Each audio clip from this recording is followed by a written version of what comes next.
I may have recently gotten a COVID vaccine. Not only for free, but I'm getting paid. I use the word may because I signed up for a double-blind, placebo-controlled Phase 3 study, and that means I may not have gotten it. Here is some of the information I was given. Reading from my informed consent form, it says, the sponsor is Janssen Vaccines and Prevention BV. It's a part of the Johnson & Johnson family of companies. Here, a couple pages further in, the odds of getting the placebo are described. In this study, half the participants will get a placebo instead of the AD26 vaccine. The placebo is basically just salt water. The reason for me making this video is to encourage as many people as possible to do what I've done and help test these vaccines, and also tell you how to do it. For those of you already thinking it might be a good idea, just go to my underbar and find the link labeled, "Want to sign up for a COVID-19 vaccine trial? Here's what to know," and click it. That site will tell you what you need to know. There are also other links below that will help you get into a study. One of them is called List of Clinical Studies, which will be useful if you are looking for a specific study. The other is called Volunteer Registry, and they are people who will help you find studies you may want to volunteer for. For those of you thinking that the Pfizer and BioNTech mRNA vaccine is almost ready and we don't need new vaccines, you might want to consider this.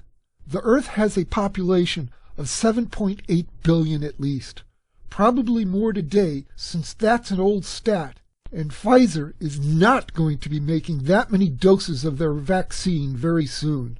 The Pfizer vaccine is going to be doled out based on who the government thinks needs it most. So the more companies making any effective vaccine, the better off we all are.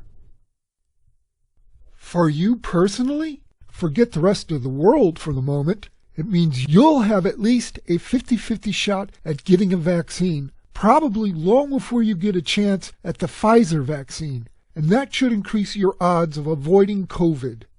In addition to that, you'll also probably get a little box like this with a few medical supplies, like a thermometer, a pulse oximeter, a nasal swab with a COVID-specific test, and some other things. These devices will let you know a lot sooner if you've gotten COVID, which means you can get medical help a lot sooner. The pulse oximeter looks like this. It measures your oxygen saturation level, or the oxygen levels in your blood. You clip it onto a finger or toes or an earlobe, and it tells you what your blood oxygen level is, of course. Healthy lungs keep the blood oxygenated at a level between 95 and 100%. If it dips below 92%, it's a cause for concern, and you may want to get in touch with a doctor. Since one of the organs COVID attacks is the lungs, it's possible to develop a life-threatening condition called silent hypoxia, a condition where oxygen levels in the body are abnormally low, and you won't necessarily know it if you don't have one of these. Low oxygen levels can cause irreparable damage to vital organs if it goes undetected for too long. You also get this thermometer, and as you've probably already heard, one of the signs to look for with COVID is a fever. It usually starts with a low-grade fever, about 99.5 degrees Fahrenheit, but not necessarily. While fever is one thing to look out for as an early sign of COVID, it turns out that a fever might not be as common a COVID symptom as doctors thought. The blood oxygen levels are more important, but it could start with just a fever. You also get this. It's a nasal swab and a little vial to put it in after you've scooped some snot out of your nose. It's to be used if you have any symptoms at all, and you give the vial to your doctor overseeing your participation in the trial to see if you've gotten COVID. There's a few other things in the box, but that should give you an idea of what to expect. All in all, if you bought all this stuff at Walgreens or some other drugstore, it would probably cost you over $30, but it's free if you sign up for a vaccine trial.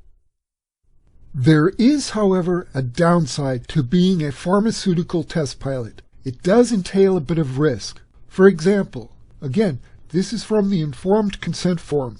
In another Phase 3 trial, one study participant, out of about 800 I think, developed a serious condition, a clot in a blood vessel in the brain. Symptoms included severe and persistent headache, confusion, blurred vision, and seizures.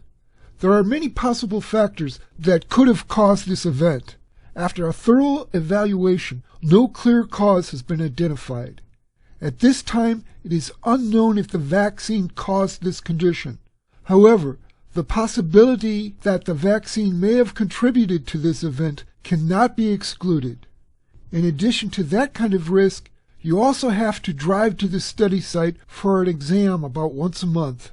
How far you drive will depend on how far you are willing to drive in order to participate.